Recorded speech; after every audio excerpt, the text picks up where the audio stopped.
bonjour à vous tous et toutes. Je suis très heureux que vous soyez parmi nous et je suis très heureux qu'on puisse aujourd'hui, ce matin, discuter d'un dossier que lui, par exemple, n'est pas un dossier très heureux, pour ainsi dire. Alors, le bonheur qu'on va avoir, c'est le bonheur de se trouver ensemble aujourd'hui pour échanger, pour se mettre ensemble et aussi pour nous dire pour faire le point où nous sommes à ce moment-ci dans l'avancement de ce dossier-là. Je vais juste, avant de donner la parole à Sarah, vous introduire un peu. Vous rappelez que sur ce dossier-là, ça fait 11 ans que Memo Québec y travaille. Le temps passe vite. Et il y a 11 ans, il y a un membre de Memo Québec qui était à la retraite et qui nous a alertés quand il s'est rendu compte que finalement, ses prestations étaient moindres une fois qu'il était rendu à la retraite. Et la raison étant parce qu'il avait été passé sous les rentes d'invalidité entre 60 et 65 ans. Jacques n'est plus avec nous, mais il continue à nous inspirer pour continuer cette lutte-là. On tient à vous dire ici que comme organisme, dès le début, nous avons cherché des regroupements pour s'occuper de ces dossiers-là, parce que nous considérons que ce n'était pas nécessairement la mission de Memo Québec de s'occuper de ces dossiers-là, dans la mesure où c'est un dossier qui concerne tous les handicaps, si vous voulez. C'est dans la mesure où nous disions peut-être que ce serait un regroupement plus national qui devrait assumer ces dossiers-là, et nous autres, on serait en appui. Mais malheureusement, à l'époque, on a cogné à la porte de plusieurs regroupements qui nous semblaient, à juste titre, pouvoir prendre, si vous voulez, ces dossiers-là pour différentes raisons. Ce n'était pas jamais des raisons de manque de volonté, mais souvent parce qu'ils étaient débordés. Donc, à partir de ce moment-là, l'équipe de travail, la direction et le conseil d'administration ont décidé de faire sienne ce dossier-là, en sachant qu'il y a des membres, finalement, qui ça les concerne, et en se disant, ben, on va aller chercher finalement les appuis des personnes qui sont concernées dans la mesure de nos moyens. Alors, c'est comme ça qu'on a commencé à étudier les dossiers sans avoir, si vous voulez, une expertise quelconque. Donc, on a parti de zéro, si vous voulez, il y a en 2012, en commençant à envoyer des lettres aux différentes autorités concernées, notamment le ministère des Finances, les Rentes Québec, et commencer à comprendre aussi également, on a contacté le fédéral, on a commencé à contacter des avocats, des professionnels et des membres, et à partir de là, on a commencé à travailler pour élaborer et pour nous faire une tête pour comprendre vraiment le problème, parce que vous avez probablement compris que les premières communications que nous avons eues avec le gouvernement, ils nous disaient qu'ils ne voyaient pas de problème de discrimination et beaucoup moins, ben, en fait, qu'ils ne voyaient pas de problème tout court, parce qu'avec des chiffres, ils nous disaient, mais non, la personne, quand il quitte un, il va aller à l'autre, mais ça va être compensé par d'autres prestations ici et là. Alors, voilà finalement la situation qu'on avait au début. Maintenant, une chose que nous sommes clairs aujourd'hui, et ça c'est avant de donner la parole à Sarah, c'est que la pénalité qui est imposée actuellement en ce qui concerne les rentes d'invalidité et le régime des rentes du Québec, c'est une pénalité qui est, à mon avis, immorale. Mais la Commission des droits de la personne nous a répondu dans un avis que était discriminatoire aussi également. Et ça nous donne du poids. Nous croyons qu'avec ça, le gouvernement provincial allait comprendre davantage, mais on s'est rendu compte que ce n'était pas nécessairement si facile que ça. On s'est rendu compte que même si le parti qui est actuellement au pouvoir, quand il était à l'opposition, nous appuyait dans ces dossiers-là, nous avait dit qu'il allait tout faire pour que ça tombe.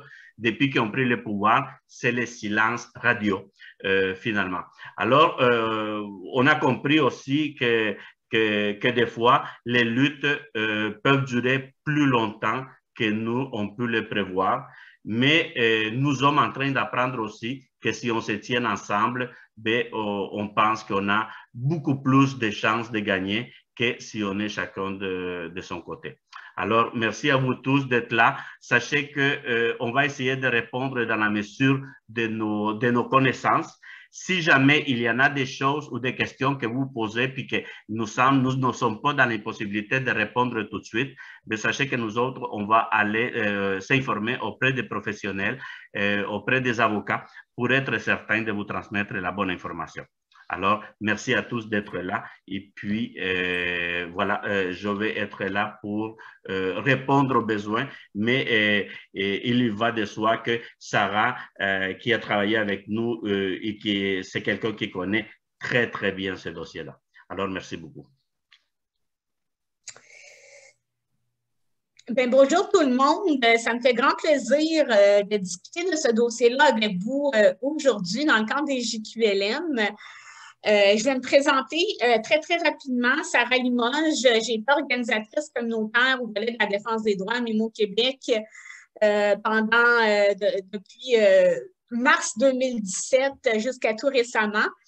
Je suis maintenant intervenante sociale en milieu hospitalier, mais je demeure membre et très fière partisane de la défense des droits et de l'ensemble des dossiers dans lesquels MÉMO Québec s'implique. Je dois vous avouer que la rente d'invalidité, c'est autant complexe qu'il est, était un peu mon dossier chouchou à MÉMO Québec parce que ô combien important, ô combien des impacts sociaux démesurés. Donc, je suis très, très contente d'être là pour vous le présenter et pouvoir, en fait, là, vous démontrer tout au long de la rencontre ce qui a été fait. Ce que je vous propose aujourd'hui, en fait, c'est qu'on se mette d'accord sur qu'est-ce que la rente d'invalidité. Okay? Comment est-ce qu'on en est venu sur une rencontre au JQLM sur la rente d'invalidité? C'est qu'à MÉMO Québec, comme Walter le dit, on est un poteau central pour répondre aux questions de la rente d'invalidité. Donc, les appels, les questions viennent d'un peu partout au Québec, autant de nos membres que de la population générale. Et on s'est rendu compte, en fait, que c'est un dossier qui touche énormément de gens, mais aussi qui est tellement compliqué que des fois, on comprend des petits bouts, on ne comprend pas l'ensemble non plus, parce que c'est quand même très administratif, on parle d'une loi.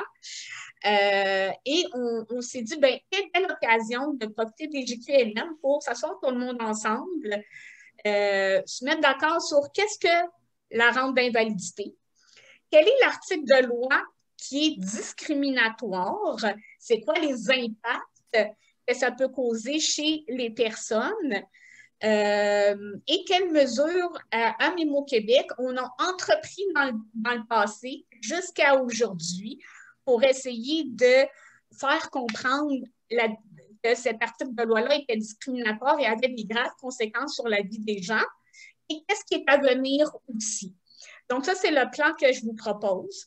Comme Vanessa, Anne et Walter vous l'ont dit, n'hésitez pas. Quand il y a quelque chose un peu plus crunchy à comprendre ou que vous avez des questions d'ordre plus général, vous pouvez m'interrompre. Ça va me faire plaisir d'essayer d'y répondre.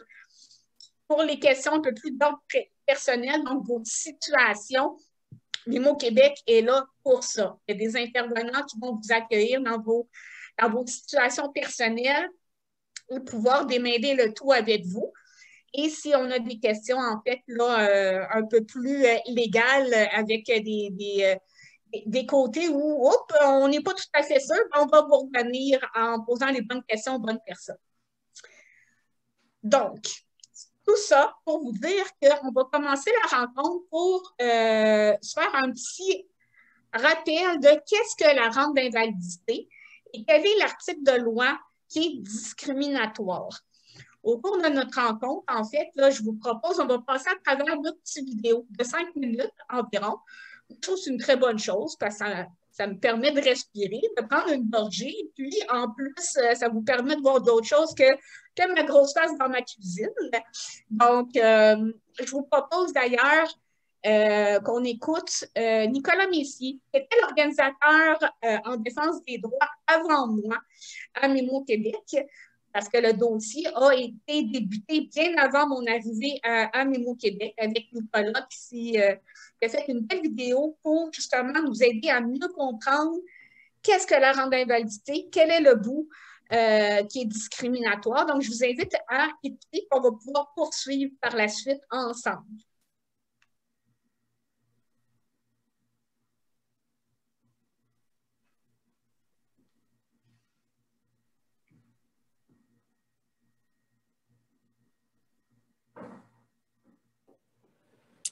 Bonjour, je suis Nicolas Messier, conseiller principal en intégration volet défense des droits chez Moelle Épinière et Motricité Québec, aussi appelé Mémo Québec. Depuis plus de 3 ans, Mémo Québec a entamé diverses démarches visant à éliminer une pratique injuste et discriminatoire de la Régie des rentes du Québec, la RRQ, envers toutes les personnes handicapées bénéficiaires d'une rente d'invalidité. Comme il s'agit d'une problématique relativement complexe et dont malheureusement à l'heure actuelle bien peu de gens sont conscients, nous avons décidé de faire une petite vidéo sous forme de questions-réponses afin de bien expliquer les enjeux et ainsi vous inciter à poser un geste simple mais important pour appuyer nos démarches. Vous pouvez faire une différence dans les revendications en cours. Qu'est-ce que la rente d'invalidité? La rente d'invalidité fait partie intégrante du régime des rentes du Québec et a été instaurée pour assurer un revenu de base aux personnes ayant déjà cotisé à ce régime et qui, à cause d'incapacités sévères et permanentes, ne peuvent plus exercer d'emploi rémunéré. C'est dans cet esprit qu'elle a été implantée à travers tout le Canada. Quelle est la mesure discriminatoire que nous dénonçons? Depuis une modification datant de 1999, tout comme pour les bénéficiaires d'une rente de retraite décidant de plein gré de prendre une pré-retraite, les bénéficiaires de la rente d'invalidité se voient appliquer une pénalité de 0,5% par mois où ils ont touché leur rente entre 60 et 65 ans. C'est donc dire qu'une personne ayant touché une rente de 60 à 65 ans verra le montant de celle-ci diminuer de 30% à partir de l'âge de 65 ans.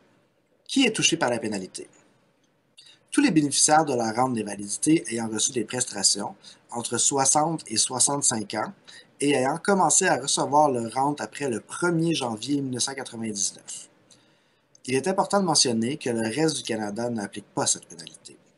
Pourquoi cette pénalité est-elle injuste? Alors que les bénéficiaires de la rente de retraite font un choix éclairé de prendre une retraite active, les bénéficiaires pour lesquels la rente d'invalidité a initialement été établie ne peuvent cesser de vivre avec une limitation grave et permanente entre 60 et 65 ans. Ils n'ont d'autre choix que de subir cette injuste pénalité, ce qui nous semble démontrer l'inadéquation de la visée d'équité entre les travailleurs soutenue par Québec pour justifier cette modification. Le supplément de revenu garanti compense-t-il pour les pertes encourues par la pénalité? La réponse est non. Pour la plus grande majorité des personnes, cette compensation est au mieux partielle et pour plusieurs personnes invalides, c'est la totalité ou la plus grande partie de la pénalité qui doit être absorbée. Quels sont les impacts financiers de la pénalité pour les bénéficiaires? Afin de mieux comprendre, prenons l'exemple d'une personne devenant invalide à 45 ans suite à un accident et ayant cotisé à la Régie des rentes pendant 20 ans. Veuillez noter que les montants présentés sont uniquement à titre indicatif. La rente d'invalidité de la personne est donc de 915 $ par mois jusqu'à l'âge de 65 ans, âge où sa rente d'invalidité est convertie en rente régulière.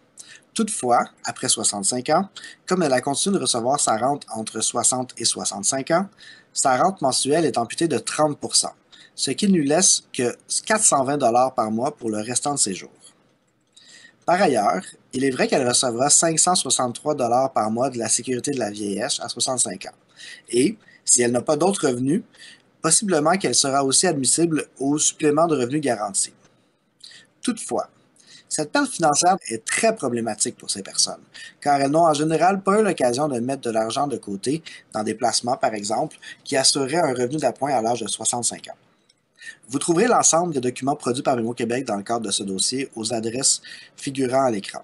De même, vous pourrez en prendre connaissance de l'ensemble des démarches qui ont été menées au cours des dernières années. Voici donc nos demandes. Première demande. Les bénéficiaires de la rente d'invalidité ne doivent plus être soumis à la pénalité découlant de 1997 lorsqu'ils atteignent 65 ans, incluant ceux recevant actuellement une rente réduite à la suite de la pénalité. Deuxième demande. Les bénéficiaires ayant déjà été victimes de la pénalité doivent obtenir un remboursement rétroactif des pertes encourues. Juste mentionner, Sarah, on a des demandes sur la discussion. Est-ce que je les transmets maintenant ou on attend les autres segments? Je vais faire un tout petit résumé de la vidéo, puis je vais prendre mes questions tout de suite après. Je vais te faire signe. Alors, cette vidéo-là explique vraiment bien qu'est-ce que la rente d'invalidité dans le cadre du régime des rentes du Québec. Comment elle est discriminatoire. Hein? On a compris qu'entre 60 et 65 ans, une personne qui a bénéficié de la rente d'invalidité va être discriminée à 65 ans au même titre qu'une personne qui a pris une retraite hâtive et de son plein gré et en pleine connaissance de cause. Donc, pour nous, c'était discriminatoire. Je veux vous rappeler que Nicolas Messier, cette vidéo-là, a été tournée, là, Walter pourra peut-être me corriger, aux alentours de 2015-2016, avant mon arrivée. Donc, Nicolas parle de 30% de pénalité dans cette vidéo-là. 6 ans plus tard, donc aujourd'hui, la pénalité est rendue à 65 ans pour les personnes qui ont touché une rente d'invalidité entre 60 et 65 ans et d'un peu plus de 36%. Ça a augmenté avec le coût de la vie et les charges des rentes du Québec. Avant de prendre les questions, je vous invite, en fait, cette vidéo-là demeure disponible sur notre chaîne YouTube à Mémo Québec, où vous trouverez également là, plus de 70 vidéos touchant les intérêts, les droits, la santé, les finances des personnes qui ont une lésion médulaire, mais aussi des personnes qui ont un handicap. Vanessa, les questions? Oui, question de Léo qui demande si tu as des nouvelles de la cause de M. Richard McLean contre Retraite Québec qui a été plaidé devant le TAC l'automne dernier. J'aime ça. J'aime beaucoup la question parce que ça démontre qu'on a des gens parmi nous qui se tiennent au courant et qui ont déjà une bonne idée de ce qui s'en vient et ce qui a été fait. Monsieur Léo, je vous propose de continuer à m'écouter. Ça fait partie du plan d'aujourd'hui d'aborder ce qui a été fait avec M. McLean. Question de Marie-Chantal qui mentionne que tu pourras répondre à la fin de la présentation ou peut-être que ça va être couvert aussi. Est-ce que si nous avons une assurance salaire jusqu'à 65 ans, on peut refuser l'application de la pénalité de la rente d'invalidité entre 60 et 65 ans? On peut refuser, à moins qu'il y ait des vous savez, bon, moi, ça fait peut-être 6 mois, 7 mois que je suis très impliquée dans ce dossier-là et ça fait beaucoup parce qu'en dedans de quelques semaines, des fois, il y a des développements ou des nouveautés. Mais oui, on peut refuser d'être sur la rente d'invalidité entre 60 et 65 ans si on a eu la chance d'avoir un peu de sous de côté et d'avoir une stratégie financière qui nous permettrait de ne pas pouvoir toucher cette rente-là entre 60 et 65 ans et d'attendre à 65 ans. Oui, tout à fait. Malheureusement, très peu de personnes ayant bénéficié de la rente d'invalidité ont cette planification financière-là assez solide pour se permettre de ne pas toucher entre 60 et 65 ans et dépendent de la rente d'invalidité entre 60 et 65 ans, donc doivent subir une pénalité envers et contre tous leurs besoins rendus à 65 ans. Merci. On a une dernière question. Celle-là, je vais être en mesure d'y répondre, de Laetitia Larabie, qui demande si l'accompagnement individuel offert par Mémo Québec est aussi offert aux personnes en situation de handicap qui ne sont pas membres de l'organisme. En fait, toute personne en situation de handicap peut être membre de Mémo Québec. C'est certain que dans la mesure où on offre un accompagnement individuel, on vous invite fortement à devenir membre.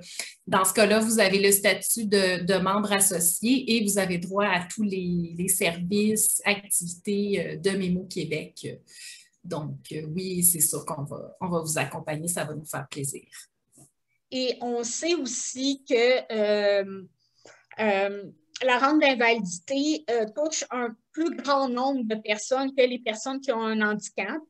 On est conscient de ça. On est conscient aussi qu'on est un des seuls organismes à lutter individuellement et collectivement activement, du moins dans ce dossier-là. Donc, c'est pour ça aussi qu'on enregistre des conférences comme aujourd'hui, qu'on publie ça at large, excusez-moi mon expression anglophone, pour justement tenir au courant le plus grand nombre de personnes possible. Et on répond aux questions quand même au téléphone. Et on en a reçu tellement des personnes qui disent « Oui, moi, telle situation, vous en êtes où? » Donc, on répond aux questions. Mais comme Vanessa a dit, pour un accompagnement plus individualisé, on va demander de devenir membre. Une dernière question et un commentaire après ça. Ça va aller pour la suite. De Claude Duchesne, il demande ceux qui sont sur la SAAC sont touchés aussi, je crois bien. Problématique. Un commentaire de Jean-Marc. Il est à noter qu'il y a une double pénalité car avec l'invalidité, ça empêche aussi de contribuer à la RRQ et d'augmenter la rente que la personne pourrait obtenir. Absolument. OK? Et c'est merveilleux que ce commentaire-là puisse arriver en ce moment parce que ça me permet de faire du pouce aussi sur les conséquences. Justement, une personne qui, à cause de sa santé, doit cesser de travailler et toucher la rente d'invalidité, par exemple, à 35 ans, à 40 ans, à 45 ans, on s'entend que a probablement pas eu la chance de pouvoir contribuer à une santé financière en prévision de sa retraite, beaucoup, beaucoup, beaucoup. Ce qui fait que la pénalité à 65 ans devient très, très dommageable parce que la personne dépend presque entièrement de ce que Retraite Québec et Rentrant 68 ans, là, Pension Canada va donner, mais n'a pas le petit coussin de la population qui va prendre sa retraite à 65 ans ou de son plein gré à 60 ans, hein, la retraite hâtive, puis qui se dit, bah, même si je suis pénalité à 65 ans, c'est pas grave. Financièrement, j'ai pu économiser dans un régime un REER, un CELI, un REGA, peu importe, donc un fonds de retraite, et assumer pleinement cette pénalité-là. Les personnes en situation de handicap n'ont pas eu généralement cette planification-là. On le sait, hein, l'handicap parfois ou la maladie survient instantanément de façon imprévisible et tous les plans financiers de carrière changent à ce moment-là. Un impact très grand que ça a, c'est qu'une personne de 65 ans et plus qui a une maladie ou un handicap, ses besoins augmentent avec l'âge, OK? Contrairement à une personne qui n'a pas d'handicap. Je m'explique. Une personne qui n'a pas d'handicap qui prend sa retraite à 65 ans, ben, les coûts de la vie vont diminuer.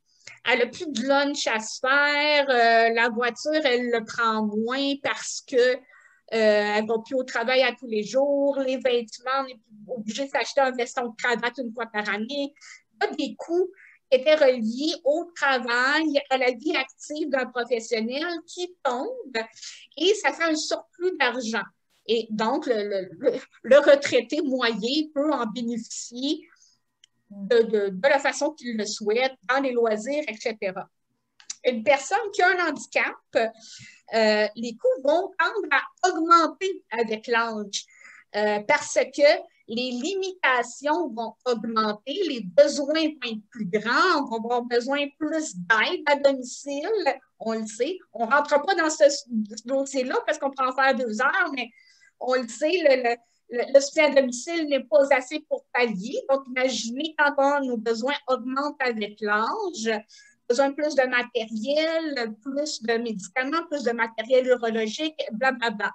Donc, ça coûte plus cher d'être une personne en situation de handicap âgée qu'une personne retraitée qui n'a pas de limitation. Donc, non seulement la rente d'invalidité va pénaliser la personne qui va l'avoir touchée en 60 et 65 ans, mais elle va enlever un morceau d'argent qui est pourtant extrêmement nécessaire à la vie d'une personne vieillissante qui a des besoins particuliers parce que ses besoins augmentent avec l'âge. Donc, devient d'autant plus discriminatoire. Ceci dit, OK, quand on a compris ça en Mémo Québec, parce qu'on a eu un membre, comme Walter vous l'a dit, qui nous a contactés, puis qui a été tout surpris de, ben voyons donc, que c'est ça, ma rente d'invalidité a été coupée. Parce que, ben non, ils ne vous envoient pas un petit papier quand vous recevez la rente d'invalidité qui vous dit attention, attention, mesdames et messieurs, à 65 ans, vous allez être pénalisé si vous l'avez touché en 60 et 65 ans. Donc, en plus, on n'est pas averti que cette pénalité-là s'en vient. Donc, on n'est pas prêt. On ne peut pas se préparer à 40 ans, 45 ans à faire « Oh mon Dieu, si j'y touche, qu'est-ce que je fais? » etc. Donc, plusieurs nous ont contactés au fil des années avec Nicolas Messier pour dire « Ben voyons, j'ai été pénalisé, qu'est-ce qui est arrivé? Je ne le savais pas. Je suis dans le trouble financièrement. » On a eu des membres qui ont dû vendre leur maison, par exemple. Et là, tout réorganiser leur vie. Donc, on s'est dit « Aïe, aïe, aïe, mais qu'est-ce qui se passe? » C'est là qu'on a creusé, qu'on a entamé des démarches individuelles avec nos membres qui nous contactaient, mais également collectives et politiques. À ce moment-là, en fait, là, venu le temps de se positionner, cogner à des portes d'organismes communautaires, de mieux comprendre toute la grande partie administrative et politique de cette pénalité-là. Et est survenue en 2017 la Commission des droits de la personne qui a enfin accepté, en fait, de se positionner là-dessus. Quand je dis enfin se positionner, c'est qu'on a mené des démarches à Mémo Québec pendant un bon moment avec l'OPHQ, mais surtout aussi avec la Commission des droits de la personne et des droits de la jeunesse, pour qu'une telle institution se positionne en lien avec la pénalité imposée à l'âge de 65 ans. Je parle de 2017 parce que ça a été un point tournant dans nos démarches. Parce qu'enfin, la commission a pu statuer dans un avis que la pénalité était discriminatoire en vertu de la Charte des droits et libertés et des droits de la jeunesse.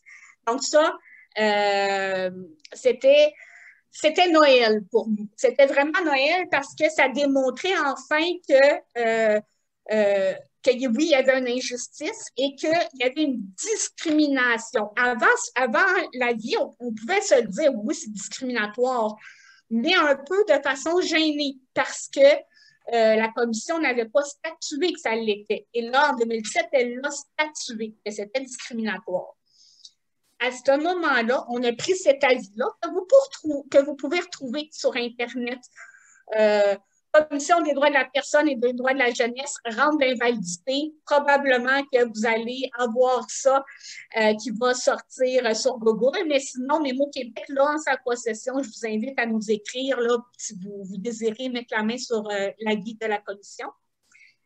Donc, avec cet avis-là, on a pu mener plusieurs démarches politiques, cogner à des portes du gouvernement, beaucoup le ministre des Finances, le premier ministre, pour dire « Allô, on a un avis juridique qui dit que c'est discriminatoire. Votre loi est discriminatoire et a de graves conséquences. »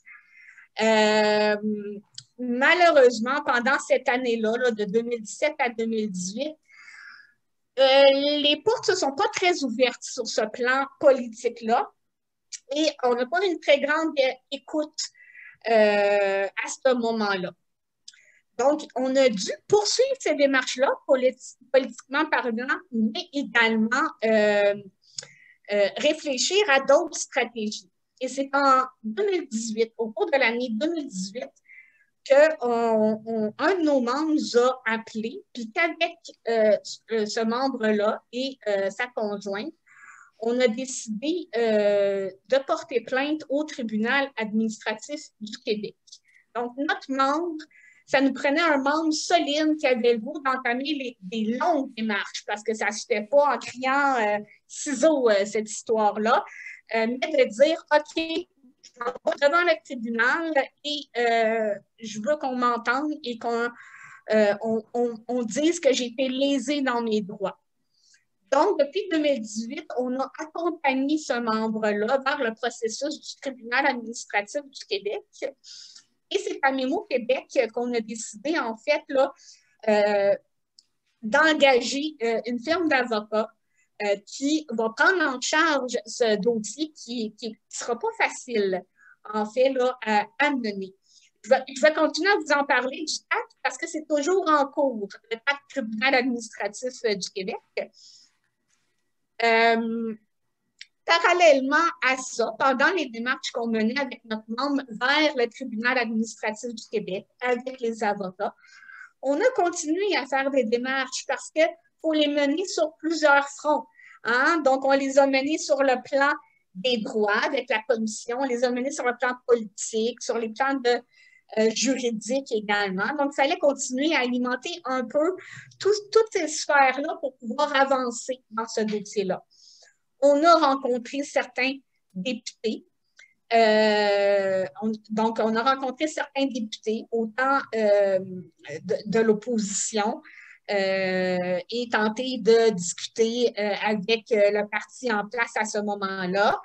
Des échanges où l'opposition s'avait positionnée en disant « OK, on va poser des questions en chambre à ce sujet-là, justement pour partir un peu les discussions. » Ce qui a été fait, on était très, très contents à ce moment-là, mais ça fait quand même un peu politiquement parlant, si je peux m'exprimer ainsi. Donc, on s'est dit, OK, il va y avoir d'autres démarches dans lesquelles on va poursuivre. Avant de parler de ces démarches-là, qui est l'émission La Facture, une démarche qu'on est très, très fiers. Je crois que Vanessa Anne m'a chatté très discrètement. Quelques questions pour toi, ça va. Une petite ronde de questions, commentaires. Donc, Marie-Blanche Mignard, qui est notre présidente du conseil d'administration Mémo Québec, qui dit « Hey, j'étais sur le comité de travail avec Nicolas Messier et Jacques, qui souligne, elle dit « L'augmentation du pourcentage de pénalité pourrait être due aux facteurs suivants. En fait, le gouvernement essaie de décourager la prise de retraite hâtive en augmentant la pénalité pour l'ensemble de la population. Le gouvernement pénalise aussi les personnes qui avaient dû arrêter de travailler non par choix, mais à cause de leur handicap. » Donc, commentaire de, je crois que c'est Jean-Marc, j'ai Jean-M. J'ai reçu confirmation de Éric Girard que Retraite Québec avait débuté une analyse approfondie de la situation et ce, en janvier dernier. Est-ce que les résultats sont connus en ce moment? Non. Non, on n'a pas de résultats. On a cogné à la porte du ministre des Finances à plusieurs reprises et ça a resté un peu, c'est ça, muet comme démarche.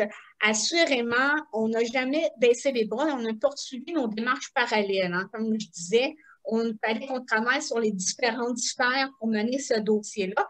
Et là, tout d'un coup, depuis janvier dernier, vous dites, il s'intéresse, il commence à s'impliquer et à voir qu'est-ce qui est possible de faire.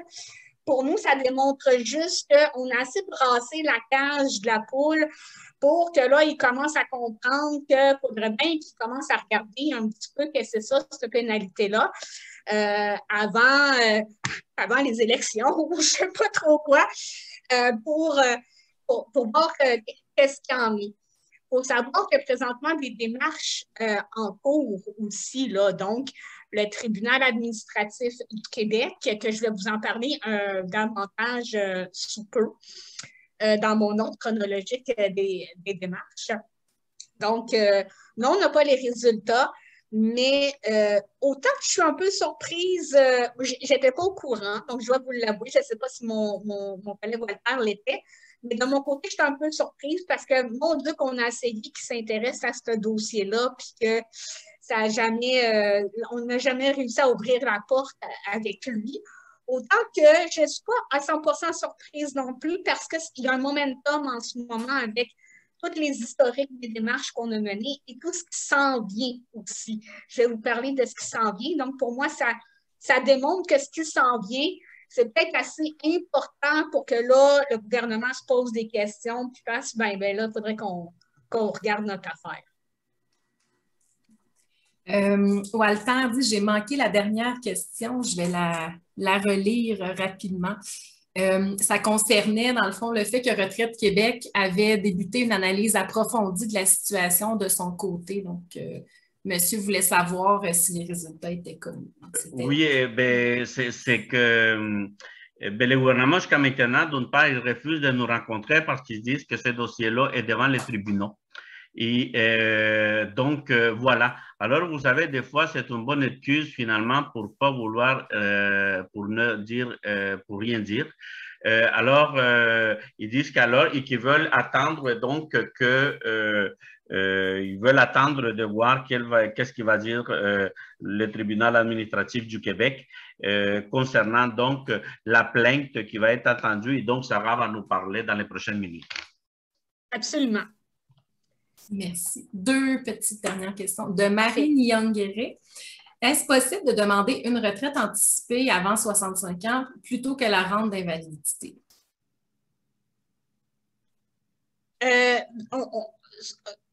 Ce qu'elle demande, en fait, c'est qu'elle a été bénéficiaire de la rente d'invalidité. Puis là, à 60 ans, elle ne veut plus la rente d'invalidité, mais demander sa retraite anticipée. Je n'ai pas cette information-là. Est-ce que... Mais au fait, ce qu'il faut comprendre, c'est qu'on ne peut pas prendre une au lieu de l'autre. Comprenez-vous, ce n'est pas de cette... je m'explique là. C'est-à-dire que quand vous êtes sous les rentes, vous n'avez pas le choix. Quand vous devenez, mettons, on vous considère handicapé, puis vous ne pouvez pas travailler, mettons, à 50 ans. Vous ne pouvez pas arriver de dire là, je vais prendre mon régime de retraite. Comprenez-vous? Je vais prendre ma retraite anticipée. Vous ne pouvez pas dire ça. Vous n'avez donc pas le choix que de prendre la retraite d'invalidité. Donc, et comme vous êtes sous ce régime-là, bien, à 65 ans, si vous avez pris le régime de retraite d'invalidité, c'est parce que vous n'avez pas le choix et que vous avez besoin de cet argent-là. Donc, vous ne pouvez pas dire, j'arrête de les recevoir entre ces moments-là, de ne pas les avoir. Au fait, ça a été juste une utilisation qui a fait le gouvernement, les législateurs en 97 pour s'assurer finalement de remplir les coffres et sans mesurer les conséquences finalement qu'avec cette mesure-là d'économie, il faisait des victimes collatérales, si vous voulez. Mais pour revenir à la question, on ne peut pas nécessairement dire, ou bien, c'est sûr que le seul moment où vous pouvez le faire, c'est quand vous arrivez à 60 ans, vous pouvez dire, je refuse de continuer à recevoir la rente d'invalidité et je veux commencer tout de suite à recevoir la rente de retraite. Voilà. Est-ce que ça a été clair? J'espère que... Merci. Merci beaucoup. Une dernière intervention. Après ça, on va lancer le reportage. Sarah, c'est bon. Question de Claude Duchesne. Avez-vous un dossier ou un document qui nous aiderait à faire pression sur notre député, quelque chose qu'on pourrait leur envoyer? Je suis contente que vous en parlez parce que ça fait partie d'une des démarches qu'on a menées.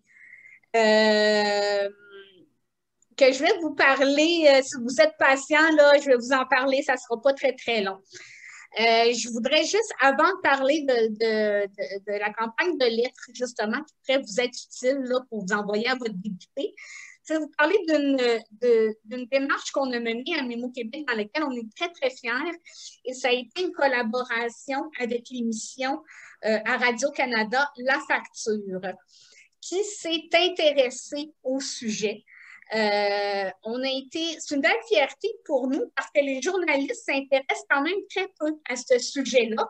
On le sait, c'est peut-être pas tout à fait sensationnaliste et très, très sexy, donc bien complexe comme dossier. Mais la facture s'est intéressée, nous a approchés et nous, on a eu la chance de pouvoir discuter avec la journaliste Catherine Tremblay qui a fait un reportage là-dessus. Et j'aimerais vous en présenter un extrait de 5 minutes environ qui va très, très bien résumer tout ce que je vous ai dit depuis le début. Donc voilà.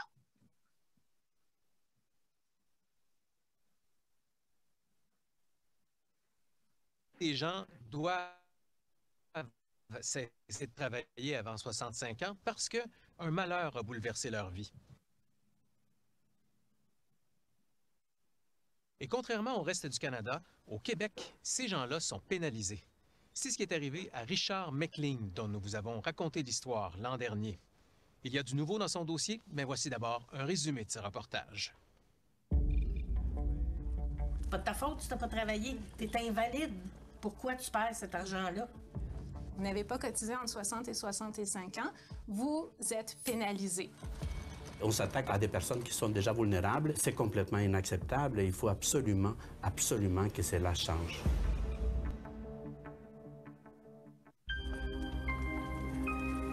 Richard McLean est en fauteuil roulant depuis 20 ans. Avant de perdre l'usage de ses jambes, il a passé une partie de sa vie dans la Marine royale canadienne et a aussi sillonné les États-Unis comme camionneur. Il nous raconte le jour où sa vie a basculé. Un samedi, elle fait de l'overtime. Puis mangeons ça, à 10 h le soir. Ben, t'as plus de réflexe, plus rien. J'étais comme. La moitié de mon corps était mort, je parlais plus. Il est venu pour se lever du fauteuil, il a écrasé la tête, c'était fini, il n'a jamais marché. Il a essayé de s'installer. Allez, prends. Il ramasse tous mes objets. Hein. Il ramasse tous mes objets. Je suis pas capable de me pencher. Je tombe. Là. Malgré ses progrès, Richard ne pourra plus jamais travailler. Âgé de 51 ans, il est déclaré invalide et touche la rente d'invalidité de Retraite Québec. À 65 ans, comme pour tous les bénéficiaires du régime, la rente d'invalidité de Richard est convertie en rente de retraite. Mais jamais on ne lui avait parlé d'une pénalité. Et il n'est pas le seul à la subir. Toute personne ayant touché une rente d'invalidité entre 60 et 65 ans se verra imposer une réduction de sa rente de retraite pouvant atteindre 36 %. Alors, toute personne qui, entre 60 et 65 ans, sont sous les rentes d'invalidité, on va lui imposer la même pénalité qu'une personne qui a décidé de prendre une retraite anticipée. Nous autres, on va... Walter Zelaya est directeur général de Moelle-Épinière et Motricité Québec, un organisme qui aide les personnes vivant avec un handicap. Il se bat depuis des années pour faire retirer cette pénalité. Les personnes sont confrontées à des choix qui sont très difficiles. Ils n'ont pas l'énergie pour aller se battre non plus. Les personnes qui ont choisi de prendre leur retraite entre 60 et 65 ans, ça vient d'un choix. Stéphanie Fournier est avocate à la Commission des droits de la personne et des droits de la jeunesse. C'est pas le cas des personnes qui ont eu une rente d'invalidité. C'est malheureusement des circonstances hors de leur contrôle qui font en sorte qu'elles ne sont plus en mesure de gagner leur vie. Vous le savez, on peut parler d'une pénalité qui peut être de 400 $, de 300 $, de 250 $. Ça varie d'une personne à une autre. Prestation des rentes du Québec. Ici, là, 8 298, qui est la rente diminuée, pour un an. Pour Richard, la perte annuelle est considérable et cette perte, il devra la subir pour le restant de sa vie. Je vous dis que 4 000, c'est-tu 3 008, c'est-tu 4 100? Je vous dis que 4 000, là, mais c'est grosso modo. Parce que tu n'as pas travaillé, parce que tu pouvais pas travailler. C'est pas parce que tu voulais pas. C'est ça. Tu pouvais pas. C'est force majeure. C'est cette maladie qui m'a arrêté. Cet argent-là, c'est nécessaire pour nous. Chaque année, en moyenne, 5 500 nouveaux bénéficiaires de la rente de retraite seront pénalisés en raison de leur invalidité. Selon Retraite Québec, les pertes financières sont généralement compensées par le programme de la sécurité de la vieillesse provenant du fédéral, programme auquel tous les Canadiens ont droit. Cette compensation aurait donc pour effet d'annuler la pénalité. On peut se questionner de dire est-ce que c'est une bonne justification de la part de l'État de dire bien, on peut se permettre de désavantager des personnes sur la base de leur handicap en disant bien, de toute façon, il y a un autre palier qui pourra peut-être venir équilibrer ou rétablir le tout. C'est pas équitable. À 65 ans, que tu sois invalide, que tu sois pas invalide, la sécurité de vieillesse, tout le monde là. La position de la Commission est claire de son avis. L'article 120.2 est une disposition qui contrevient au droit à l'égalité, donc c'est une disposition qui est discriminatoire. Et la recommandation de la Commission, qui malheureusement n'a pas été suivie, la recommandation était d'abroger la disposition. Malgré l'avis de la Commission des droits de la personne, la pénalité continue d'être imposée. Elle est toutefois contestée devant le tribunal administratif du Québec. La pénalité qui est imposée à partir de 65 ans, bien, l'État a pour effet de perpétuer ce désavantage économique. Or, son rôle devrait être d'essayer d'atténuer les inégalités sociales plutôt que de les renforcer ou de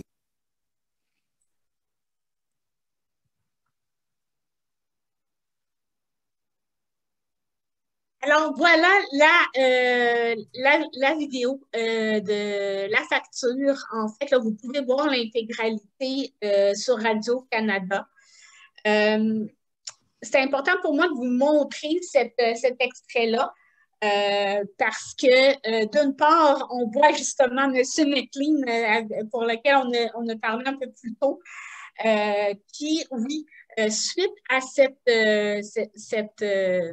cette entrevue-là, a poursuivi les démarches.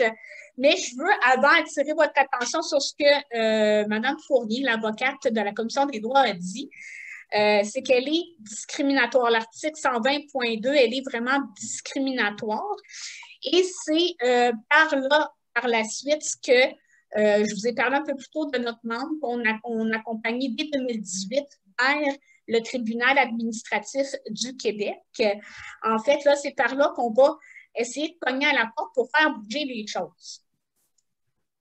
Juste avant, je veux vous dire qu'à la suite de cette entrevue-là, on a eu beaucoup de réactions de la part de la population, ce qui a été bénéfique pour nous, parce qu'on a pu mener une campagne d'envoi de lettres et de courriels au ministre des Finances, Éric Girard. Donc, le reportage que vous avez vu se tourne aux alentours du 4 février 2019 et c'est tout de suite par la suite qu'on a en fait cette campagne-là. Donc, Mimo Québec, on a invité nos membres et la population générale, les organismes communautaires, à envoyer par courriel une lettre à M. Éric Girard, donc qui était le ministre des Finances, et à leurs députés, une lettre demandant d'abroger l'article de loi 120.2 parce qu'elle est discriminatoire. Durant cette campagne-là, on est très, très fiers. Plus de 120 courriels, personnes ont participé, donc plus de 120 courriels ont été envoyés à des députés et à M. Girard. On les a tous imprimés, on les a sur preuve, sur papier au bureau de Mimo Québec. Mais par la suite, M. Girard est demeuré muet à cette campagne-là. Donc, la personne qui a posé la question, en fait, si on pouvait envoyer quelque chose à notre député, oui, tout à fait. Mimo Québec avait déjà préparé une belle lettre expliquant l'ensemble des enjeux et pourquoi est-ce qu'on demandait en fait d'abroger cet article de loi-là. Je suis certaine en fait là, que si vous communiquez avec Mimo Québec, on va pouvoir vous l'envoyer par courriel, cette lettre-là, ce courriel-là que vous allez pouvoir faire suivre au ministre des Finances, à votre député et à qui, bon, vous jugerez que c'est pertinent. Donc, maintenant, je vous ai parlé de tout ce qu'on a fait. La campagne vient conclure un peu l'année 2019. Maintenant, où on en est dans ces démarches-là? Présentement, notre membre qui son dossier a été jumelé à deux autres personnes. Deux autres personnes parce qu'il y a deux autres personnes qui ont décidé de porter plainte aussi au tribunal administratif du Québec, qui ne sont pas en lien avec Mimo Québec, mais que les avocats ont fait « Ah, OK, on va faire un dossier ensemble. » Donc, notre membre fait partie de ça. Donc, ce qu'on va faire au tribunal administratif du Québec, c'est que les avocats vont plaider l'inconstitutionnalité de l'article de loi 120.2. Qu'est-ce que ça veut dire? C'est que nous, au Québec, on a une charte des droits et libertés du Québec qui est notre supra-loi, si on peut dire. Toutes nos lois doivent respecter notre charte des droits et libertés. Et ce qu'on dit, c'est que présentement, l'article de loi 120.2 ne la respecte pas, notre charte. Elle est discriminatoire en vertu de la Charte des droits et libertés, telle que mentionnée par la Commission des droits de la personne. Bien sûr, la Commission des droits de la personne sera, à notre grand bonheur, un acteur clé au tribunal administratif du Québec en tant que témoin expert qui va aller parler de cette notion de discrimination. Donc, ça s'en vient très, très rapidement. On a eu tout récemment les dates des audiences qui vont avoir lieu au tribunal administratif du Québec. On va entendre le dossier de la pénalité qui est du 21 au 23 septembre 2021. Voilà. Donc, pour les heures, etc., là, ça, je vous invite à rester à l'affût des détails que Mémo Québec va publier. Nous, on va se tenir régulièrement au courant là, de l'évolution des audiences qui vont avoir lieu au tribunal administratif du Québec. Donc, ça, c'est quelque chose qui s'en vient. On est très, très fébrile et j'espère pouvoir y assister durant ces 3 journées-là. Ça va être vraiment un point tournant dans le dossier de la rente d'invalidité. On va... Oui, vas-y, Walter. Oui, tu me permets de compléter là-dessus. Juste vous dire que la manière d'accompagner notre membre, même au Québec, a décidé de payer les frais au fait d'avocat. Si vous voulez, les frais juridiques donc d'un membre, si vous voulez, pour aller donc plaider notre cause. Il faudrait dire qu'avant de prendre cette voie-là, nous avons étudié différentes possibilités. Comprenez-vous? Et avec les différents experts, ce qu'ils nous recommandaient, c'était que c'était l'alternative. Évidemment, il y a la première qui pour nous, c'est l'option numéro 1, que c'est l'option politique. Mais sachant que le gouvernement ne voulait pas bouger du tout suite à l'avis de la Commission des droits de la personne, on a pris finalement l'option d'aller sur cela. À ce moment-là, on nous avait présenté l'autre option que c'était de présenter un recours collectif. À ce moment-là, on nous avait dit que ce n'était pas nécessairement l'option qu'on nous recommandait. La question, vous le savez, hein, c'est une question de stratégie ou de questions. Et la question étant notamment parce que c'est une pénalité qui affecte des personnes qui ont plus de 65 ans. Souvent, les contestations, ou pas les contestations, mais quand on décide de faire des recours collectifs, les délais sont beaucoup, beaucoup plus longs que ça pourrait l'être un tribunal administratif. Ça pourrait être aussi aller plus vite, mais donc c'est pour cela. Alors, mais on va vous expliquer que, mais on n'est pas contre un recours collectif non plus, mais nous, comme même au Québec, on n'avait pas la force, l'énergie, et ce qui nous a conseillé à ce moment-là, les personnes qui nous ont donné des avis juridiques, des conseils juridiques. Ce n'était pas des avis écrits, mais des conseils qui nous disaient, allez-y devant le tribunal administratif. Et profitant qu'il y avait déjà, et à peu près en même temps, il y avait 12 autres personnes et on a réussi finalement avec ensemble à mettre tout ça ensemble. Alors, ça va être quand même intéressant. Ceci étant dit, on est de bonne foi, on a l'espoir, mais disons qu'on a un espoir qui est modéré quand même. Soyons réalistes, c'est quand même contester la constitutionnalité, ce n'est pas quelque chose d'anodin. Mais on a dit, étant donné que ça ne bouge pas au niveau politique, on va jouer le tout pour le tout et au moins on dit, pendant ce temps-là, on continue à faire quand même, on n'abandonne pas nécessairement le travail politique qui doit se faire parce qu'en définitive, ces discriminations-là, ça s'est fait au niveau législatif. Merci. J'irai avant de poursuivre. On approche de la fin déjà, mais j'irai avant de poursuivre avec une petite round de questions, Vanessa. OK. De la part de utilisateurs, c'est le nom de la personne, un commentaire. Ce débat doit s'élever d'un cran, à mon avis. Allons occuper le parvis du Parlement. Au plan médiatique, il faut, en plus de se faire entendre, se faire voir. Donc, très, très, très d'accord avec vous. En fait, plus la population va gronder et faire du bruit et se mobiliser. On sait la mobilisation de la population, c'est toujours un défi, un enjeu encore plus en temps de pandémie. Mais je suis très d'accord que plus on va se mobiliser, se faire entendre, gronder, plus on va mettre les chances de notre côté pour que les hauts placés du gouvernement, ça c'est top bernouche, il faudrait peut-être qu'on fasse quelque chose. Donc, oui, absolument.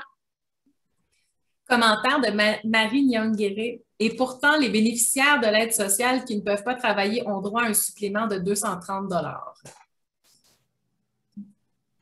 $. Une suggestion de Maryse Quentin, cette lettre, donc la campagne d'inondation par courriel, si on peut dire, pourrait être envoyée de nouveau par tous ceux qui participent aujourd'hui à la rencontre au ministre des Finances. Idée. Excellente idée. Si on peut joindre, en fait, là, un petit courriel à tous les participants, on a vos inscriptions, vos courriels, donc vous envoyez la vidéo et du même coup, l'avis juridique et la lettre avec les adresses. Oui, tout à fait, c'est une excellente idée. Poursuivre les démarches. Au cours de la semaine, on va être en mesure de donner suite à cette demande-là. Je vais peut-être faire appel à mes collègues Adèle et Joël en défense des droits qui vont me donner un coup de main avec ça. Rapidement, de Jean-Marc, à ma connaissance, le tribunal administratif n'a aucun pouvoir pour forcer le gouvernement à changer quoi que ce soit. Ce serait de présenter la cause à la Cour du Québec. En fait, c'est le tribunal administratif du Québec qui peut statuer si, oui ou non, l'article de loi est inconstitutionnel. Donc, c'est au TAC qu'on va pouvoir dire si, oui ou non, l'article de loi 120.2, qui impose une pénalité à 65 ans aux bénéficiaires de la rente d'invalidité, est discriminatoire en vertu de la Charte. Donc, c'est vraiment notre porte d'entrée qui va pouvoir donner un premier avis juridique. À ce moment-là, c'est sûr qu'il y a la possibilité qu'on gagne et qui dit, ben oui, c'est vrai, c'est donc bien discriminatoire, enlevons cet article de loi. Là, ça va être le party, je vous le promets. Mais il y a aussi la possibilité que ça ne soit pas favorable. À ce moment-là, Mémo Québec réfléchira avec les avocats qui sont embauchés si on peut monter, faire appel. Il y a toutes ces possibilités-là qui vont être à réfléchir et à discuter avec les avocats une fois que les audiences et la première décision vont être passées. Mais oui, c'est vraiment le TAC qui peut décider en premier lieu si elle est inconstitutionnelle ou pas. On avait justement une question, quels sont les pouvoirs du tribunal administratif? Mais je pense que tu viens de répondre très bien, Sarah. De mon collègue Jean-Paul, rappel des dates d'audience 21, 22, 23 septembre qui demande est-ce qu'on peut y assister aux audiences? Ça va être une très bonne question, j'imagine, parce que début 2021, on a eu une audience pour le Brajaco, autre dossier très chaud de Mémo Québec qu'on a mené de front. Et ça s'est passé par webconférence. Avec le déconfinement, je ne sais pas à quel point qu'on va pouvoir débarquer 500 au palais de justice. Donc, ce qui serait mon rêve, mesdames et messieurs. Mais il va falloir, oui, là, s'informer sur de quelle façon ça va avoir lieu. Est-ce que ça va être par web, conférence? Est-ce que ça va être en présentiel rendu en septembre? Ça, on va le suivre de très près pour vous. On va vous tenir au courant, assurément, parce que c'est public, des audiences comme ça. Et assurément, ben, moi, en tant que citoyenne et qu'ancienne organisatrice communautaire en défense des droits, je veux y être, je veux voir ça. Donc, je vais m'informer, je veux savoir si ça va être par Zoom ou en présentiel. Donc, on va faire de même avec vous, on va vous tenir au courant. Parfait. Je vais y aller avec un dernier commentaire. On avait Léo, justement, petite parenthèse, qui suggérait si c'est possible d'y assister par vidéoconférence. Donc, suggestion de Jean-Marc, que chaque personne affectée par la pénalité discriminatoire envoie une mise en demeure au ministère des Finances. Qu'est-ce que tu en penses, Sarah? Oh, les mises en demeure, ces lettres qui dit tout et rien en même temps. Ce que je veux vous dire, c'est que moi, je pense sincèrement que toute action venant d'un citoyen peut être favorable parce que, comme j'ai dit tantôt, plus on va être de personnes qui vont signifier notre désaccord, qui vont gronder, qui vont dire hey, ce que vous nous imposez, ça n'a pas d'allure, plus on va pouvoir avoir de matière pour dire écoutez, c'est pas juste 2-3 coucous, qui crie au loup. Non, c'est une bonne partie de la population qui se sent indignée et lésée dans ses droits avec cet article de loi-là. Donc, moi, je pense que toute action individuelle de citoyens est bénéfique. Moi, ce que je vous recommande fortement aussi, c'est d'impliquer Mémo Québec dans ces actions-là, du moins pour nous tenir au courant, puis pour que de notre côté, on puisse compiler ces informations-là. Plus on a, je vous l'ai dit tantôt, je vous ai parlé de la campagne de courriel qu'on a envoyé. Comment est-ce qu'on sait qu'on en a plus de 120? C'est qu'on nous mettait en copie conforme. Ça se peut qu'on en ait même une vingtaine qu'on ait perdu peut-être un peu dans le brume parce qu'on n'était pas en copie conforme. Mais nous, ça nous permet de tenir à jour les actions qui ont été faites et de présenter ça à un moment donné, politiquement parlant, juridiquement parlant, ou à des journalistes pour dire, écoutez, regardez toutes les actions que les citoyens mènent. Et malgré ça, ben, on demeure les yeux fermés, les oreilles bouchées. Donc, oui, toute action citoyenne et impliquer Mémo Québec là-dedans pour justement qu'on puisse se tenir informé et alimenter de ce qui se fait par nos membres, nos citoyens, pour compiler ça. Il nous reste à peu près une vingtaine de minutes. Sarah, oui. Je vois qu'il y a beaucoup de gens qui utilisent le chat pour commenter, qui échangent des trucs. On sent vraiment une volonté là, de se mobiliser, de relancer là, la mobilisation. Donc, c'est certain là, qu'on va vous faire suivre l'information. Il y en a qui échangent des trucs aussi, qui lancent des suggestions, là, mais je pense vraiment là, qu'ensemble, on va y arriver à faire abolir cette pénalité-là. Donc, je te laisse la parole, Sarah. En fait, on tire à la fin de la présentation. On a pris les questions tout au cours de la présentation, mais n'hésitez pas là, avant qu'on se quitte là, si vous avez d'autres questions. Je veux terminer avec, je ne pourrais pas vous en parler en fond et en large parce qu'il y a beaucoup encore de choses qui sont à confirmer et à planifier. De notre côté, à Mémo Québec, on le sait, là, on est sur le qui-vive pour le tribunal administratif du 21 au 23 septembre. Oui, M. McLean, qu'on a vu dans la facture, a également déposé, en tant que citoyen, une demande de recours collectif pour, par la suite, là, pouvoir entamer d'autres démarches. Qu'est-ce qui va arriver, en fait? Puis là, on parle dans des incertitudes qu'on va devoir discuter ensemble avec nos avocats, se renseigner et suivre une étape à la fois. Mais si on gagne au tribunal et que oui, le tribunal administratif dit elle est discriminatoire et cet article de loi doit être abrogé, qu'est-ce que ça va mener? Ça va faire que la pénalité à 65 ans va être retirée. Bon, une fois que ça c'est fait, on va devoir poursuivre d'autres démarches à Mémo Québec parce que ça, c'était notre première revendication. Rappelez-vous du vidéo de Nicolas au début, on avait deux revendications. La première, la faire enlever cette pénalité-là, mais la deuxième, par la suite, c'était que ceux qui ont été pénalisés se voient rembourser.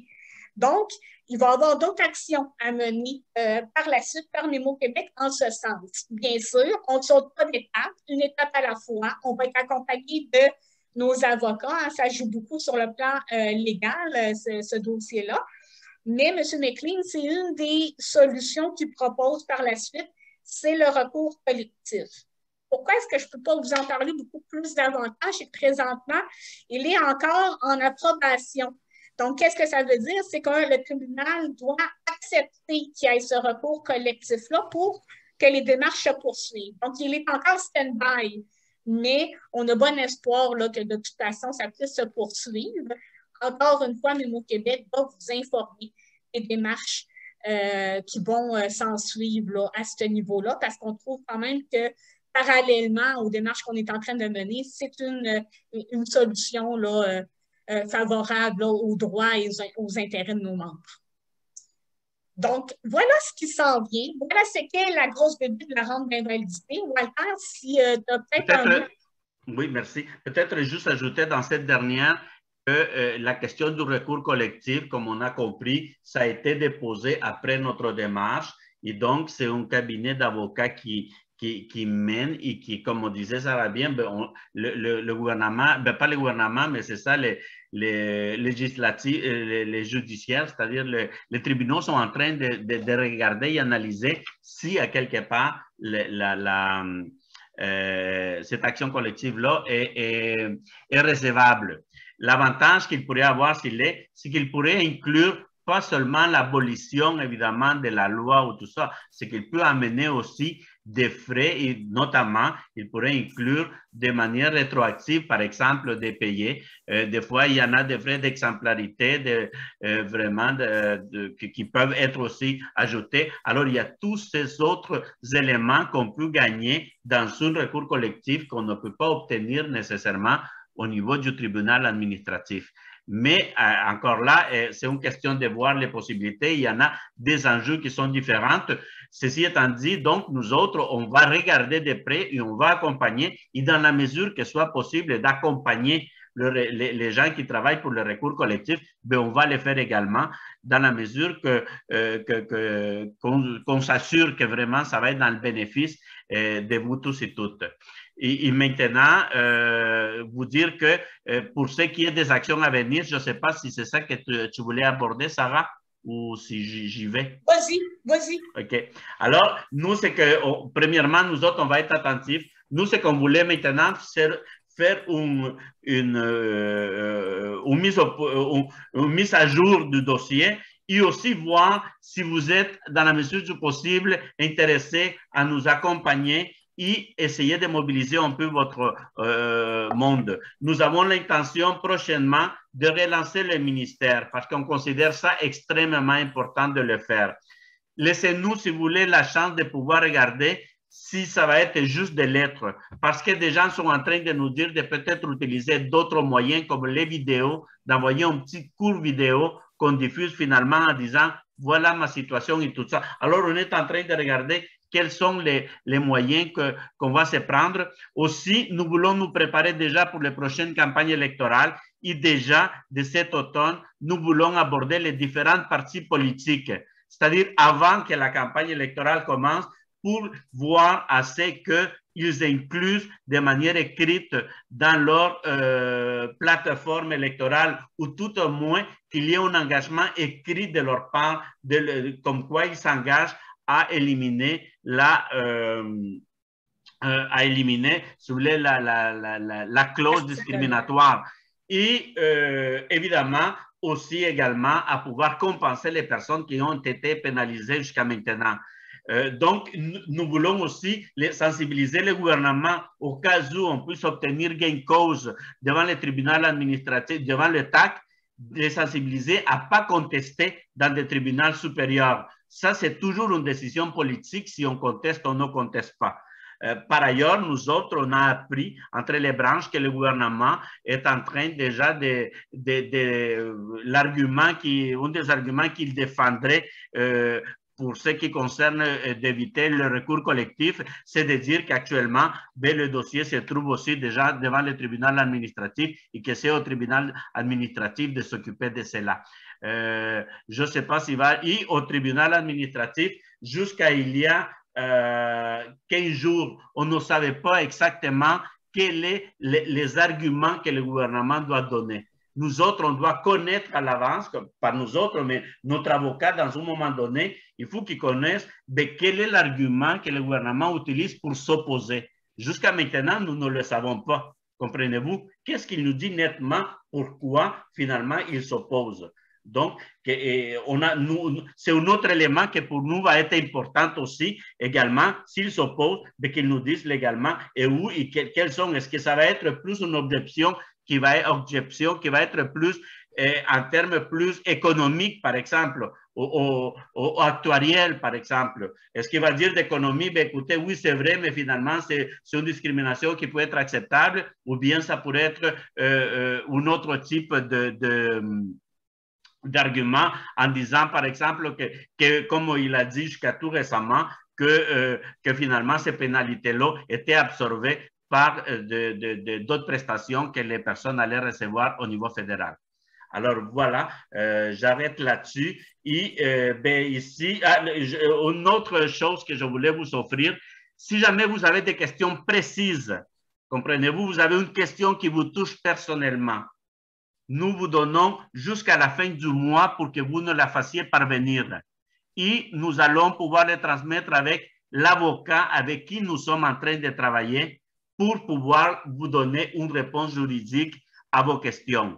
Comprenez-vous? Évidemment, on vous demande de nous donner tout votre nom et coordonnées. Ils viennent expliquer. Vous nous envoyez votre question. Si nous avons besoin de clarifier davantage les questions avant de les adresser aux spécialistes juridiques, mais quelqu'un de chez nous va communiquer avec vous.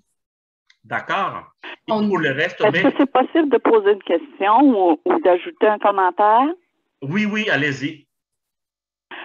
Écoutez, jusqu'à maintenant, on a parlé de la personne handicapée qui, dans ce cas-ci, c'est moi-même. Mais est-ce qu'on va aborder, on va étendre aussi les impacts au niveau familial, au niveau comme de l'époux, l'épouse, au niveau des enfants, parce que ça dépend à quel âge l'expérience malheureuse a été vécue. Mais de toute façon, la personne qui est rendue à 65+, elle a vraiment demandé, entre guillemets, davantage à ses proches pour être soutenue, pour même avoir de l'argent, avoir fait une faillite, comme c'est mon cas. Alors, écoutez, je pense qu'il faut élargir le débat aussi à la famille, sans demander de l'argent pour la famille, c'est que c'est le côté sensible. Faut pas juste parler actuariat et dollars. Je pense qu'il faut inclure aussi tous les apports que les proches ont dû faire et continuer de faire dans les années à venir. Et deuxièmement, je suis bien d'accord avec le fait de vouloir faire du tapage médiatique, parce qu'il n'y a pas juste nous qui pourraient être là sur le parvis du Parlement à Québec. Il y a vraiment d'autres personnes qu'on peut sensibiliser à notre cause. Il y a au moins 5 à 10 personnes dans notre entourage qui sont sensibles à ce qu'on vit, nous et les autres aussi. Et puis, faut faire du bruit, des casseroles, des couvercles, whatever, de la musique. Il faut aller déranger, il faut faire du bruit, il faut vraiment... non, j'aime pas le mot fracasser, là, mais il faut se faire voir, parce que là, c'est des lettres, c'est vraiment tout poli, puis tout ça, mais il faut se faire voir. Alors, moi, j'endosse vraiment la proposition de monsieur là, qui a fait cette suggestion. Alors, je vous remercie. C'était mes commentaires. Est-ce que je pourrais rajouter quelque chose? Bien sûr. Est-ce que je pourrais rajouter quelque chose? Oui, allez-y. Oui, M. Godette. Je me demandais, j'ai été impliqué dans les groupes de personnes handicapées, dont les regroupements d'organismes, les associations régionales de loisirs et tout cela. Puis je me demandais où sont tous ces groupes-là dans ce débat, parce que c'est une problématique qui touche tout le monde. Et je pense que c'est le poids du nombre qui va faire la différence et qu'il faut sortir dans la rue. Il faut sortir. C'est la seule façon que le gouvernement bouge maintenant. On le voit actuellement, il y a beaucoup de groupes là, qui vont défendre leurs droits dans les minorités, dans la question de genre, question de race, les gens se font entendre et se font non seulement entendre, mais ils se font écouter et ils obtiennent ce qu'ils veulent. Et moi, je crois que il faut embarquer les regroupements, les associations régionales de loisirs, parce que moi, j'ai vécu la situation. Et il y en a des milliers au Québec aussi qui ne savent même pas qu'on existe, là, que ce mouvement-là existe. Donc, je pense que si on va public, si on va sur le parvis du Parlement où qu'on sort, mais on va aller chercher encore des gens avec nous. Et plus qu'on sera nombreux, ben, je pense que plus on sera écoutés. Alors, c'était mon humble commentaire. Excusez-moi, je suis atteinte de sclérose en plaques. Je reçois le régidérante. Je vais avoir 60 ans l'année prochaine. Mais mon commentaire, c'est attention les rassemblements. Avec la pandémie, là, je veux pas qu'on se rassemble. Je veux pas être une autre vague. Oui, c'est ça, une quatrième vague à cause de nous, parce qu'on s'est rassemblés. Wow! Alors, faut mettre un peu d'eau dans notre vin, là. Je suis très, très, très, très pro qu'on soit visible, là. Très, très, très, mais dans la situation de pandémie, là, Je pense que si on se rassemble dans un stade de hockey, on est capable de se rassembler aussi dans un stade public à l'extérieur en observant un respect des distances. OK. Ce sera à notre honneur. Je vais y aller. On a des petites questions sur le chat. Il nous reste 5 minutes. Tu connais, Vanessa, on va répondre aux questions qui ont été posées avant. Je ne sais pas si tu vas, Sarah. Oui, en fait, je voulais faire un petit retour sur toutes les belles choses qui viennent de se dire parce que c'est tout important ce que vous venez de dire. Je suis très, très contente que ça se soit dit. Pour ce qui est en fait de la famille, les impacts sur les proches, mon Dieu, vous avez raison que c'est souvent, vous ne veut pas quand que la personne elle est pénalisée, ben c'est le reste de la famille que ça impacte également.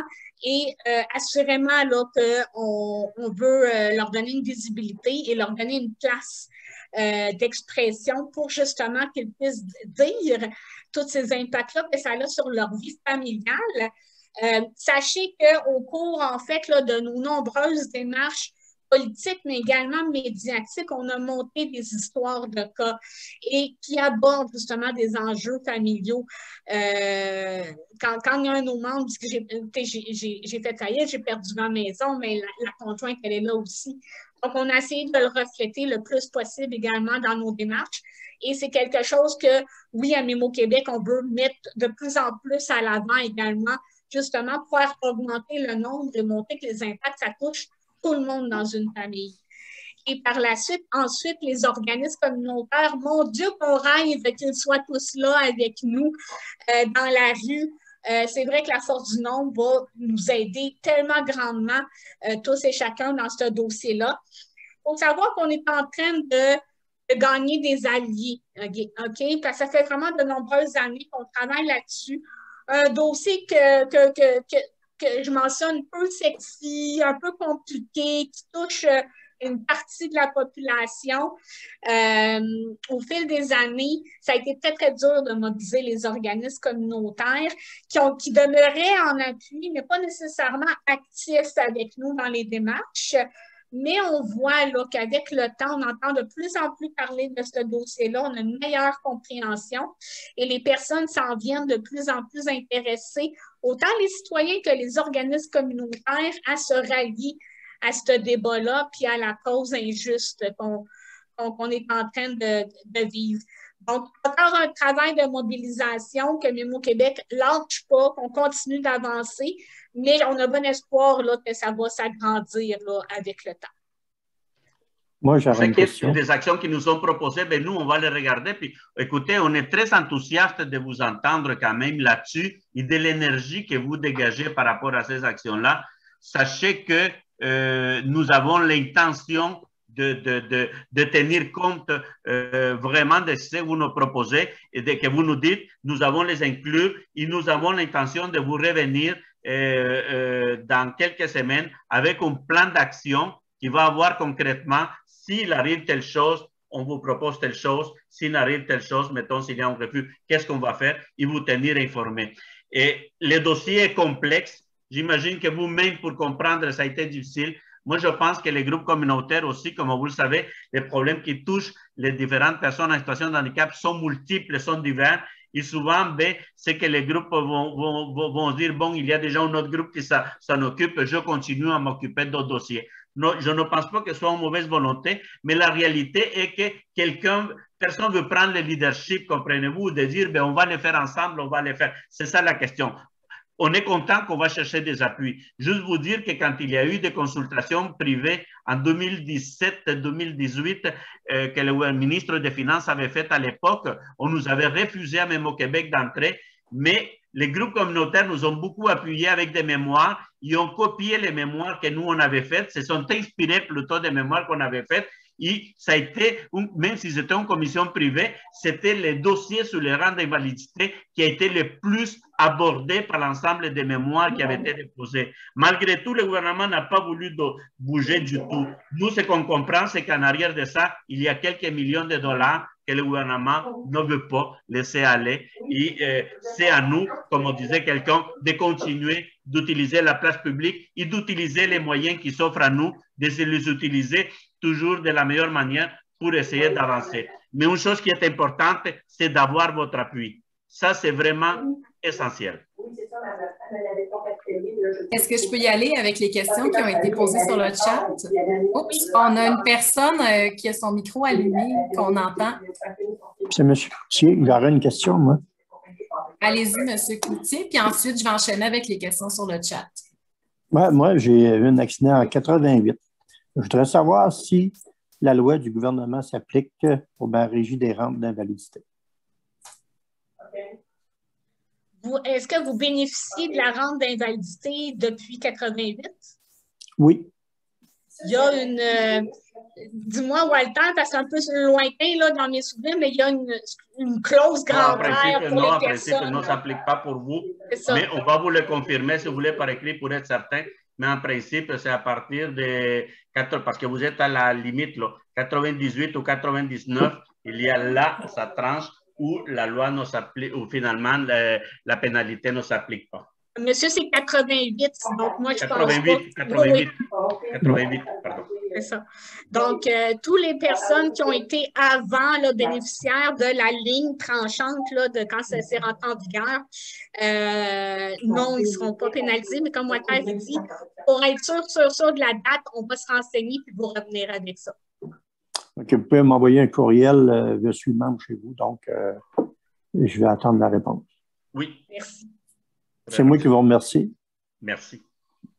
Question de iPad 2 Cummings. Est-ce qu'on sait combien de personnes sont touchées au Québec par la pénalité discriminatoire et que fait l'OPHQ? C'est une double question dans ce dossier. Oui, vas-y, Walter. Nous, ce qu'on sait maintenant, c'est que chaque année, c'est 1500 personnes qui s'ajoutent. Nous ne pouvons pas savoir exactement combien sont touchés parce qu'on ne sait pas des registres combien sont décédés. Et les informations qu'on a voulu avoir, on ne les a pas obtenues.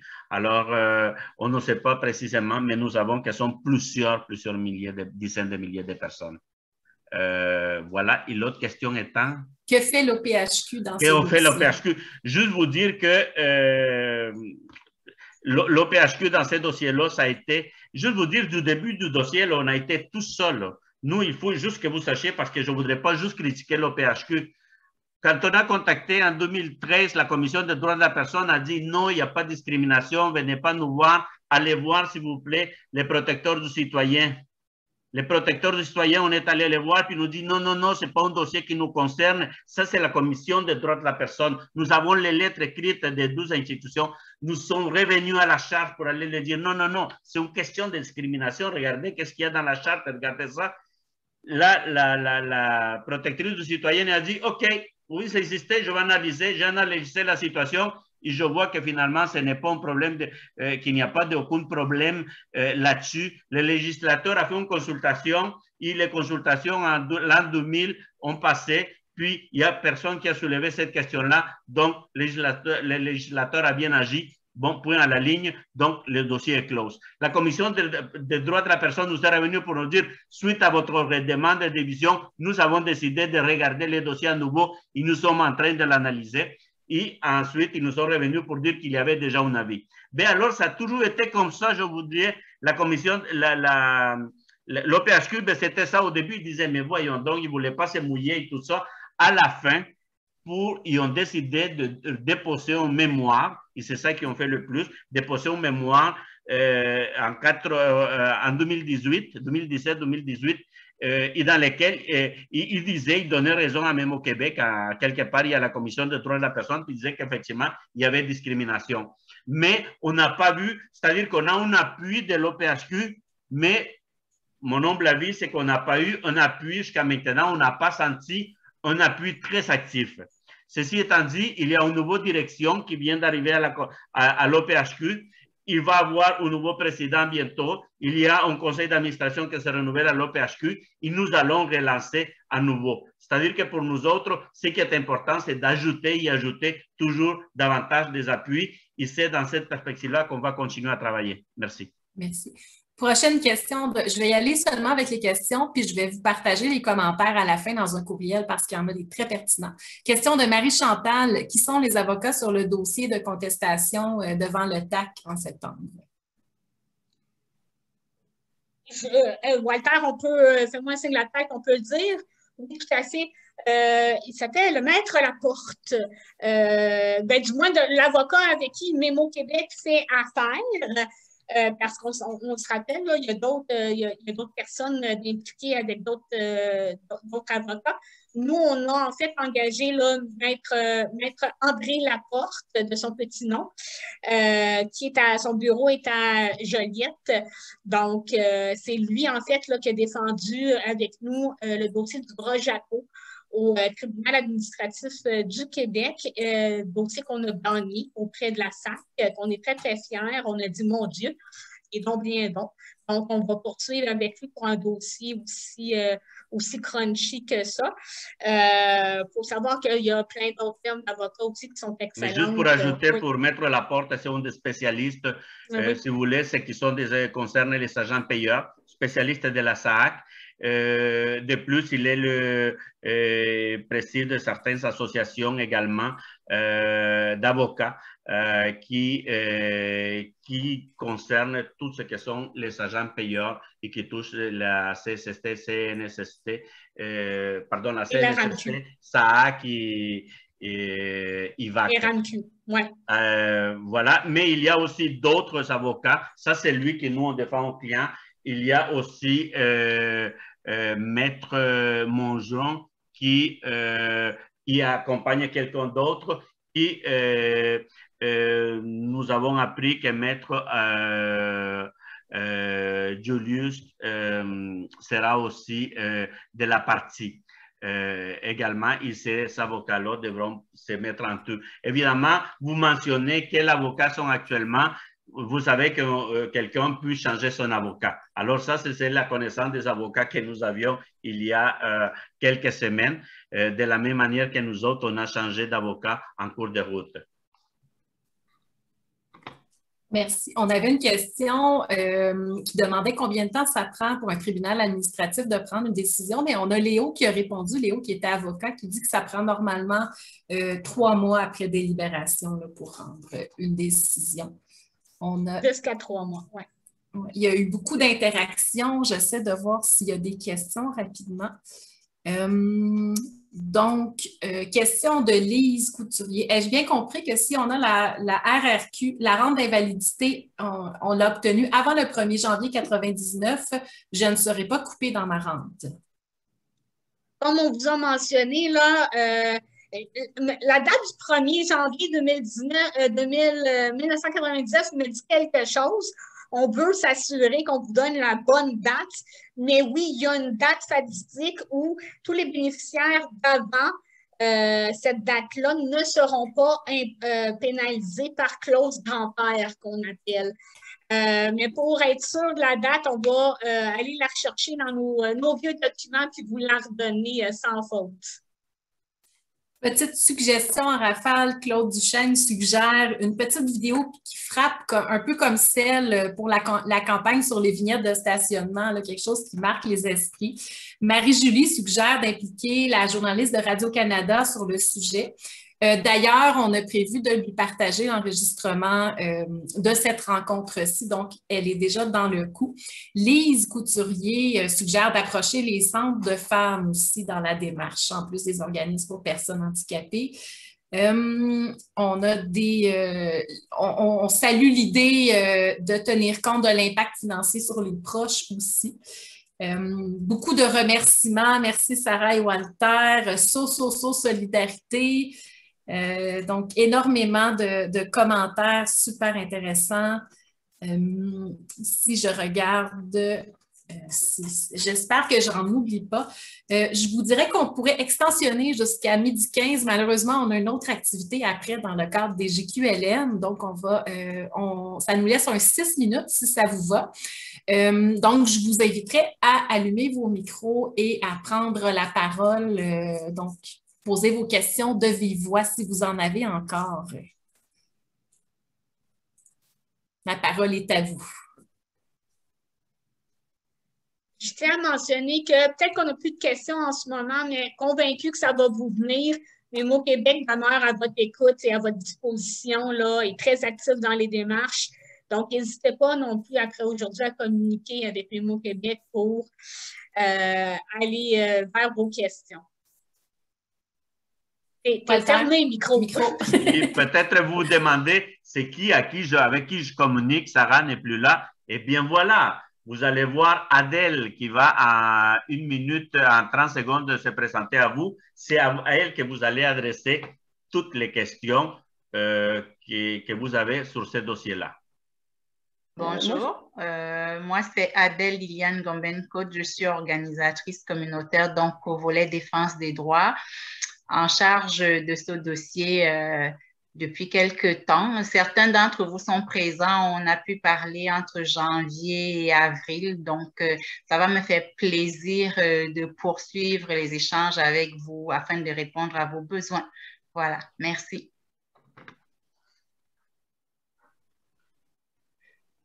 Il y a encore Lise, question rapide. Est-ce que vous faites contact avec la Société de sclérose en plaques, section Montréal?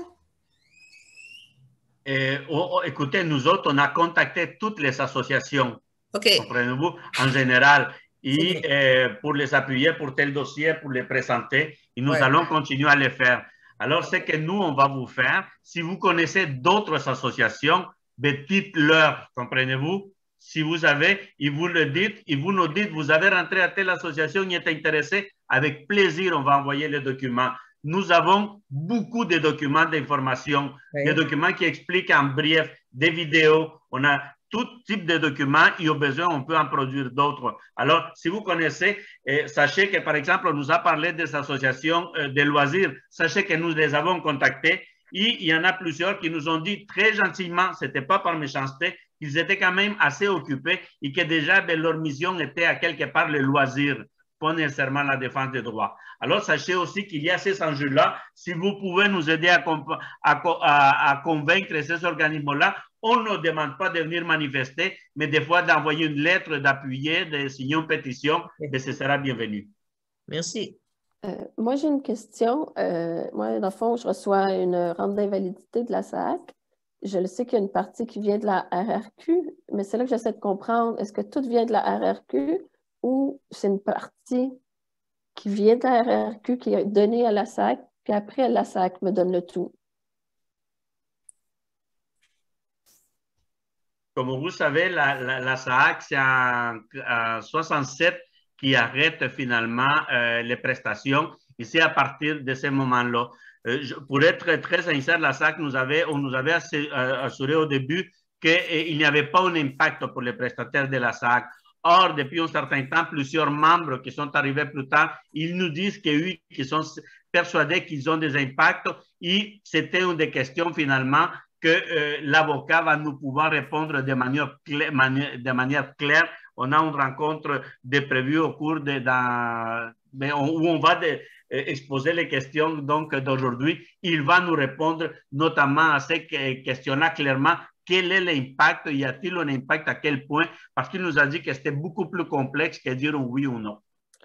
Parce que je le sais qu'à partir, je pense dans l'année, à 66 ans, je vais avoir 75% de ce que la SAC me donne présentement. Après ça, à 67 ans, je vais avoir 50%, c'est ça 25%, pour après ne plus avoir rien. Puis comme moi, c'est arrivé très jeune, je n'ai jamais travaillé une année complète, là. Je travaille juste à l'été des emplois étudiants. Fait que c'est ça. Le montant, sinon que je vais recevoir de la RRQ va être vraiment minime. Oui, c'est ça, mais vous comprenez que ce qu'il nous disait, c'était que puisque vous étiez couvert par la SAC, c'est que finalement la pénalité ne s'appliquait pas, comprenez-vous? Okay. Mais ce qu'ils nous disent maintenant, ce n'est pas nécessairement le cas parce que finalement cet argent-là, ça a été envoyé à la SAC par invalidité, comprenez-vous, par le régime d'invalidité. Alors qu'il y a donc un enjeu à ce niveau-là et que l'avocat nous a dit, on l'avait abordé il y a quelques semaines, il devait nous revenir avec la réponse. Ça a été retardé. Alors, ça va nous faire plaisir de vous revenir avec cette réponse-là. Je suis persuadé qu'Adèle a déjà pris votre nom pour qu'on puisse vous répondre de manière précise. Ça vous va? Merci beaucoup. Bien, écoutez tout le monde, ceci met fin à notre rencontre de ce matin. Merci d'avoir été présentes et présents en si grand nombre. Ensemble, on va y arriver, je suis certaine. Merci à Sarah, merci à Walter pour votre présence et vos talents de communicateur.